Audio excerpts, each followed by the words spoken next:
በሁለቱም ወገን ድንግል የሆነች በድንጋሌ ስጋ በድንጋሌ ነፍስ የጸናች ክብርት እመቤታችን ያደረገች ተአምር ይህ ነው። ከካህናት ወገን የምትሆን ሐና የምትባል ሚስት ያገባ ኢያቄም የሚባል ከነገደ ይሁዳ የተወለደ አንድ ሰው ነበረ። ሁለቱም እግዚአብሔርን የሚወዱ እግዚአብሔር የሚወዳቸው ደጋግ ነበሩ። በሥራው ሕግ ጸንተው ይኖሩ ነበር። ሚስቱ ግን መክና ትኖር ነበር። ልጅም ስላልነበራት አዝነው ተክዘው ይኖሩ ነበር። ዕለት ዕለት ወደ ቤተ እግዚአብሔር እየሄዱ ልጅ ሰጣቸው ዘንድ በሐዘን በለቅሶ ልመናቸውን ወደ እግዚአብሔር ያቀርቡ ነበር። ከገንዘባቸውም ከፍለው ለድሆች ለጦም አዳሪዎች ለቤተ እግዚአብሔር ሰጡ ነበር። እግዚአብሔርም ልጅ በመስጠት ልመናቸውን ይቀበላቸው ዘንድ በማመን ይደረግልናል በሚል ተስፋ ጸንተው ይኖሩ ነበር። ከዕለታትም በአንድ ቀን ሐና ሚስቱና ኢያቄም ወጥተው ወደ ተክል ቦታ ገቡ። ቁመውም ሲጸልዩ ርግቦች ከልጆቻቸው ጋር ደስ ብሏቸው ሲጫወቱ አይተው ልጅ ስለሌላቸው ፈጽመው አዘኑ። ከሐዘናቸውን ብዛት የተነሳ አንቀላፍተው ተኙ። ሐናም ተኝታ ሳለች በባሏ በኢያቄም እጅ በትር እንደተያዘ ያችም በትር አብባ አፍርታ አየች። ሁለተኛም እርሱ በሐና እቅፍ ከፍሬ ሁሉ የሚበላው የሌለ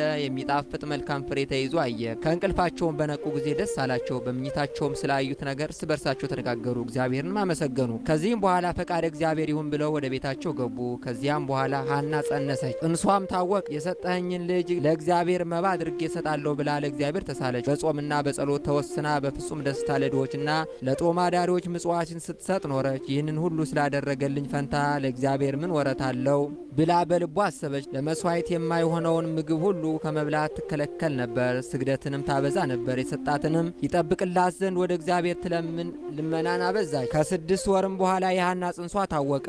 የእሷ ዘመዶችም የባሏ ዘመዶችም በሰሙ ጊዜ ወደ እርሷ መጥተው የሕፃንነትሽን ዘመን ካሳለፈ በኋላ ስላንቺ የተደረገ ይህ የምንሰማው ነገር ምንድን ነው አሏት። መጽነሷንም ያዩ ዘንድ ማኅፀኗን ዳሰሱ። ዓይኗም የታወረ ከክብርት ሐና እናት ዘመዶች ወገን የአርሳባን ልጅ የምትሆን አንዲት ሴት ነበረች። ምንም ምን ሳይታወቃት ዓይኗ በዳሰሰች ጊዜ ፈጥና ዳነች። ብጽዕት ይገባሻል አለቻት። ዓለም ከተፈጠረ ጀምሮ እንዳንቺ በማኅፀኑ የዕውራን ዓይን የሚያበራ የለምና።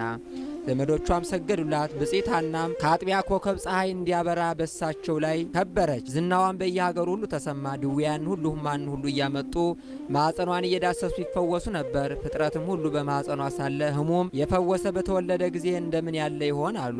የእስራኤልም ልጆች በሰሙ ጊዜ ተሰብስበው ስለዚህ ነገር ምን እንላለን? እነሆ ኢያቄምና ሐና የእስራኤልን መንግሥት አጠፋ። ሐና ጸንሳ ሳለች በማኅፀኗ ታድራለችና በእኛ ላይም ትለግስ አይደለምን አሉ። በእኛ ላይም ትነግስ አይደለምን አሉ። ከሳቸውም አንዱ ይህ ያስደንቃችኋልን? ሙሴ እንደ ጻፈው በድንጋይ ወግረን እንገላታለን ኑ አላቸው። መንፈቀ ሌሊትም በሆነ ጊዜ ስሙ ገብርኤል የሚባል መልአክ ከሰማይ ወርዶ በዘመድ የከበራችሁ ኢያቄምና ሐና ሆይ ተነሱ አላቸው። ሊባኖስ ወደሚባል ተራራም ወሰዳቸው። እኛም ከአሩ የሰይጣን ወጥመድ ታድነና መፍራትንም